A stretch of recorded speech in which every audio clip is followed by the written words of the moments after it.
Action word का मतलब क्या होता है, ये हमने पहले की वीडियो द्वारा समझ लिया है। अब तक हमें बहुत से एक्शन वर्ड याद भी हो गए होंगे। उन एक्शन वर्ड को नेगेटिव फॉर्म में कैसे बदलते हैं ये भी हमने देख लिया है। इस वीडियो में हम सीखेंगे कि नेगेटिव एक्शन वर्ड्स वाले हिंदी वाक्यों के साथ अंग्रेजी वाक्य कैसे बनाएं। नेगेटिव एक्शन वर्ड वाले हिंदी वाक्य अंग्रेजी में बनाने के लिए सबसे महत्वपूर्ण बात यह है कि उस वाक्य में आए हुए एक्शन वर्ड का अंग्रेजी अर्थ हमें पता होना चाहिए और उस वाक्य के काल के अनुसार अंग्रेजी वाक्य में डू, डज, डिड और विल इनमें से किसका प्रयोग करना है ये हमें आना चाहिए। यदि हम ऐसा करते हैं तो हम किसी भी नेगेटिव एक्शन वर्ड वाले वाक्य का अनुवाद हिंदी से अंग्रेजी में आसानी से कर सकते हैं।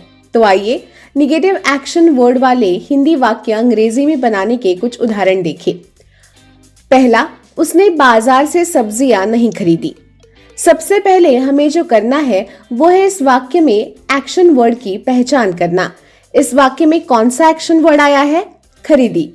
खरीदना मतलब बाय। यहाँ खरीदी है इसलिए ये वाक्य भूतकाल में है।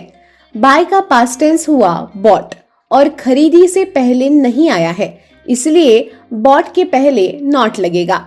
अब शेष वाक्य का अनुवाद उसने के साथ करते हैं। उसने मतलब शी। बाजार से का अर्थ है फ्रॉम द मार्केट। सब्जियां मतलब वेजिटेबल्स। हमारे नियमों के अनुसार हम हिंदी वाक्य का काल पहचान कर अंग्रेजी वाक्य में सब्जेक्ट के बाद डू, डज, डिड या विल लगाते हैं। चूंकि ये वाक्य भूतकाल में है इसलिए वाक्य में सब्जेक्ट के बाद मतलब शी के बाद डिड जोड़ा जाएगा और हमारा वाक्य बनेगा she did not bought vegetables from the market. लेकिन हम ऐसा बोलते हैं क्या? नहीं। हमारा महत्वपूर्ण नियम है कि जब भी कोई वाक्य नकारात्मक रूप में होता है तो वाक्य में क्रिया शब्द हमेशा अपने मूल रूप में होता है, चाहे काल कोई भी हो। इसलिए भले ही इस वाक्य का काल भूतकाल में हो, हम वाक्य में बाय का उपयोग करेंगे, बॉट का नहीं। तो वाक्य बनेगा she did not bye vegetables from the market. चलिए एक और उदाहरण देखते हैं। वो हमारे साथ बगीचे में नहीं आएगा। इस वाक्य में एक्शन वर्ड है आएगा।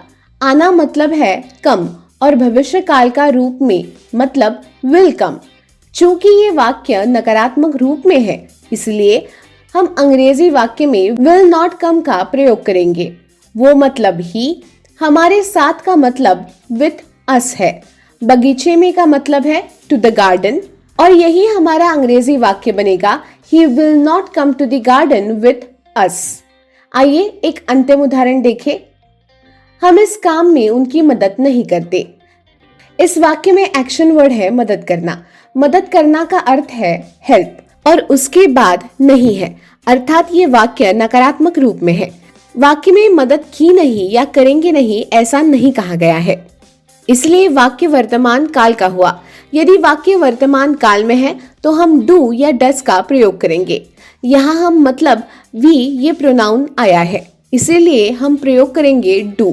वी मतलब हम, उनकी मतलब देम, इस काम में मतलब इन दिस वर्क और मदद नहीं करते मतलब do not help. We do not help them in this work. तो इस तरह हम अपने मनचाहे हिंदी वाक्य को अंग्रेजी में बदल सकते हैं।